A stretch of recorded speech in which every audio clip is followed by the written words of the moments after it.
Hello everyone, welcome to my channel. Friends, today I have brought for you the use of the verb to have.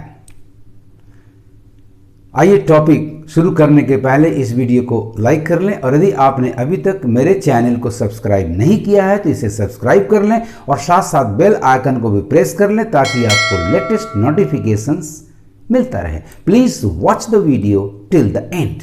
आइए friends topic शुरू करते हैं. To have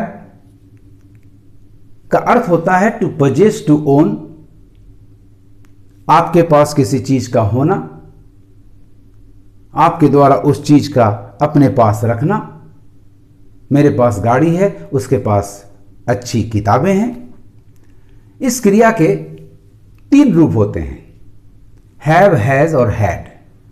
have और has present tense में और had passed या perfect tense में प्रयुक्त होता है. प्रेजेंट टेंस में हैव का प्रयोग थर्ड पर्सन सिंगुलर नंबर छोड़कर सभी के साथ करेंगे और हैज का प्रयोग केवल थर्ड पर्सन सिंगुलर नंबर में करेंगे. पास्ट या परफेक्ट टेंस में हैड का प्रयोग आप सारे पर्सन्स के साथ करेंगे.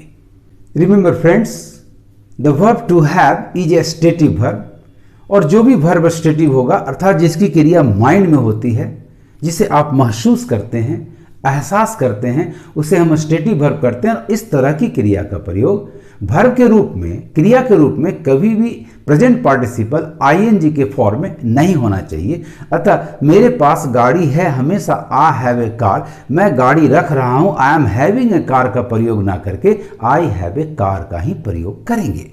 आइए सबसे पहले देखते हैं पॉजिटिव सेंटेंस. इसका स्ट्रक्चर होगा subject followed by has, have, had, as पर रिक्वायरमेंट, देन ए कॉम्प्लीमेंट. चूंकि ये स्टेटिव वर्ब है, चूंकि ये कपला है, ये लिंक करता है, अतः हमेशा अपने बाद कॉम्प्लीमेंट लेगा और इस क्रिया का complement is either a noun or an adjective plus noun. यदि आप कहना चाहते हैं कि मेरे पास गाड़ी है, आई हैव अ कार, उसके पास नए वस्त्र हैं, she has a new dress, उसके पास कल 100 रुपए थे, ही हैड 100 रुपीज यस्टरडे. तुम्हारे पास दोस्त है, तुम्हारा दोस्त है, तुम्हें एक दोस्त है. जैसे बोले यू हैव अ फ्रेंड, उसके पास अच्छी कलम है, she has a good pen. आदमी को एक बेटा था, यानी अब वो नहीं रहा. द मैन हैड अ सन. यदि आप परफेक्ट टेंस में इस बात को कहना चाहते हैं तो आपकी क्रिया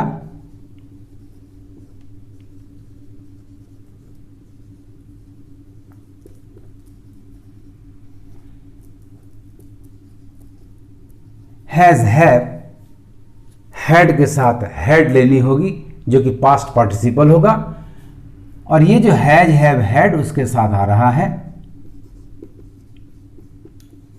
ये ऑक्सिलरी वर्ब होगा. यदि आप फ्यूचर टेंस में जाना चाहते हैं तो हैव क्रिया के साथ विल, शैल का प्रयोग कर दें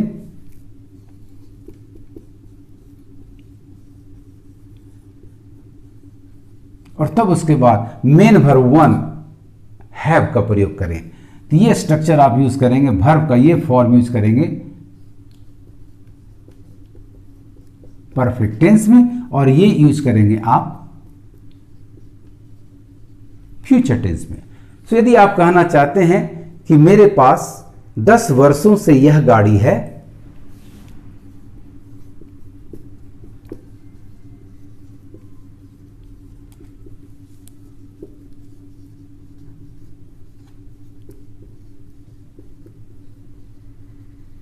I have had this car for 10 years. भूल के भी ना कहें I have been having this car for 10 years because आपकी क्रिया है स्टेटिव वर्ब है, अतः परफेक्ट कंटिन्यूअस के जगह इसे आप परफेक्ट टेंस में लाएं.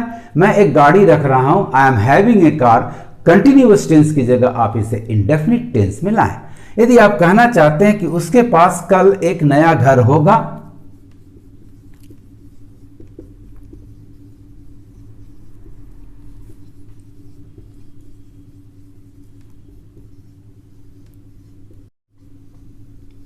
तो आप बोलें he will have a new car, he will have a new house tomorrow. उसके पास कल एक नया घर होगा.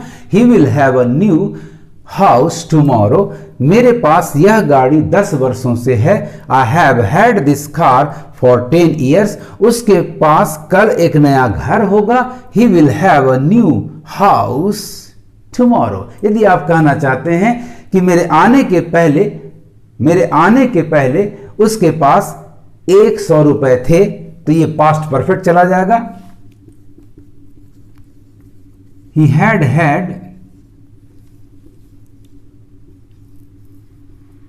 100 rupees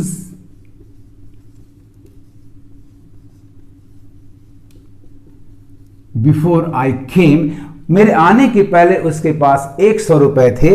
He had 100 rupees before I came. First had आपका ऑक्सिलरी वर्ब है। The second one is past participle, that is main verb number 3। Negative sentences के लिए आपका स्ट्रक्चर होगा सब्जेक्ट प्लस हैज और हैव और हैड जैसी जरूरत हो, उसके बाद नो या नॉट प्लस कॉम्प्लीमेंट। यदि कॉम्प्लीमेंट नाउन में डिटरमाइनर है तो आपका प्रयोग नॉट होगा, यदि डिटरमाइनर नहीं है तो फिर नो का प्रयोग करेंगे। लेकिन इससे बेहतर स्ट्रक्चर होगा क्योंकि ये main verb 5, main verb 1, main verb 2 के फॉर्म में है और ऐसे फॉर्म के साथ डायरेक्टली नॉट का प्रयोग नहीं करते, नो का प्रयोग कर सकते हैं क्योंकि नो एक एडजेक्टिव होता है, नॉट एडवर्ब होता है। अतः डायरेक्टली नॉट का प्रयोग करने से बेहतर होगा कि आप सब्जेक्ट के बाद टेंस के अनुसार डू, डज, डिड का प्रयोग करें, उसके बाद एडवर्ब नॉट और तब हैव मेन वर्ब 1 और तब उसके बाद कॉम्प्लीमेंट लाएं। आइए फॉर एग्जांपल देखें, he has not a pen. आप डिटरमाइनर ए एन को ड्रॉप कर सकते हैं तो आप कह सकते हैं he has no pen. He has not a pen से बेहतर सेंटेंस होगा he does not have a pen. Similarly I have no money, चूंकि मनी के साथ नॉर्मली डिटरमाइनर नहीं होगा अतः यहां नॉट नहीं आएगा, लेकिन आई हैव नो पेन गलत नहीं है, नो एडजेक्टिव है अतः ये सही है। बट इससे बेहतर सेंटेंस आपका होगा I do not have any money. जिस नाउन के साथ कोई डिटरमाइनर ना हो और यदि उसकी क्वांटिटी मात्रा बनती हो तो नेगेटिव या इंट्रोगेटिव सेंटेंस में उसके साथ एनी का प्रयोग जरूर करें। नेक्स्ट एग्जांपल देखा जाए, she had not a book या she had no book. A determiner को ड्रॉप कर देंगे तो नॉट के जगह पर नो का प्रयोग होगा। नॉट से बेहतर सेंटेंस आपका होगा she did not have a book. यदि आप क्वेश्चन बनाना चाहते हैं तो आपका स्ट्रक्चर होगा, आप डायरेक्टली हैज, हैव, हैड से शुरू कर सकते हैं लेकिन यह बेहतर नहीं होगा, फिर भी रॉन्ग इसे नहीं माना जाता है।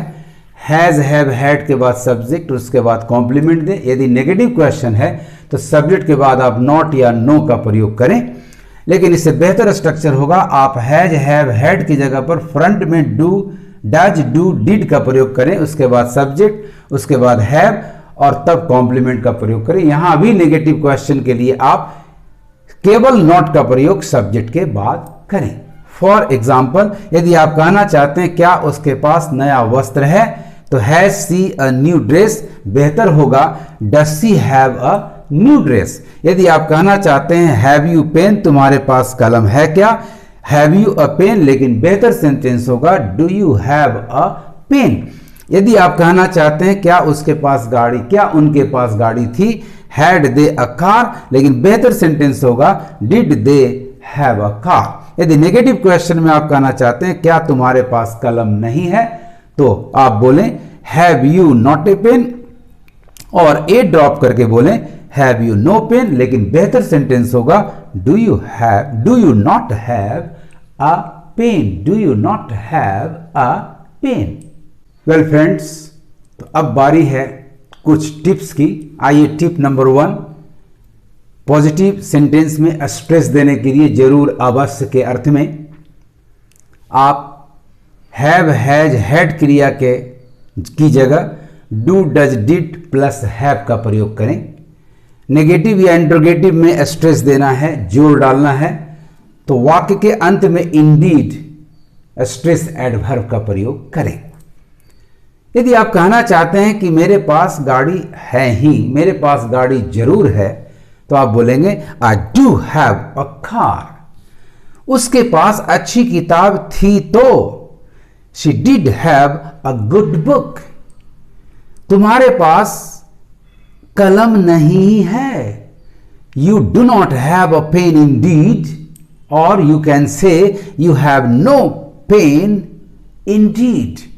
यदि आप कहना चाहते हैं क्या उसके पास गाड़ी है ही, क्या उसके पास गाड़ी अवश्य है, तो आप बोलेंगे does he have a car Indeed. यदि आप कहना चाहते हैं क्या उसके पास घर नहीं ही था, तो आप बोलें did she not have a house indeed. Tip number 2, we can use got after has, have, had. Colloquially हम हैज, हैव, हैड के बाद एक मेन वर्ब नंबर 3 गॉट का प्रयोग कर सकते हैं। हालांकि इसका प्रयोग प्रॉपर नहीं होता, but you can do it. आप कह सकते हैं in place of I have a pen, I have a pen की जगह कह सकते हैं I have got a pen. Similarly she had got no man, आप कह सकते हैं शी हैड नो मैन की जगह, शी हैड नो मैन की जगह she had got no man. But ये बेहतर नहीं होगा, फिर भी I allow you to use this structure. Tip number 3 होगा for the use of a possessive,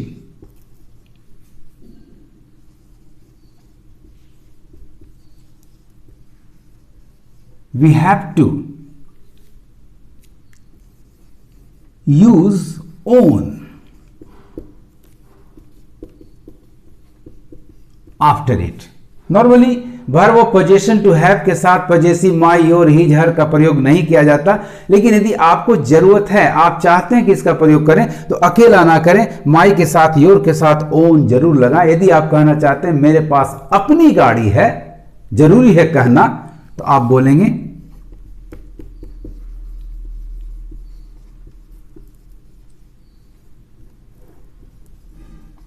मेरे पास अपनी गाड़ी है, I have my own car, उसके पास अपना ही घर है,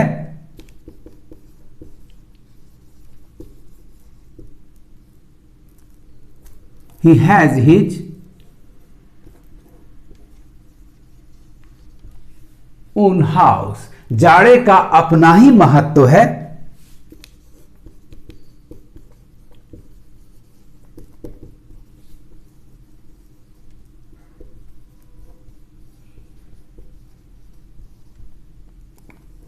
winter has its own importance. इस तरह से आपको जरूरत पड़े स्ट्रेस देने के लिए, अपना ही बताने के लिए, तो आप पजेसिव के साथ हमेशा ओन का प्रयोग करें। आपको मेरा ये वीडियो कैसा लगा कमेंट करेंगे और ज्यादा से ज्यादा शेयर करेंगे। Thanks for watching my video.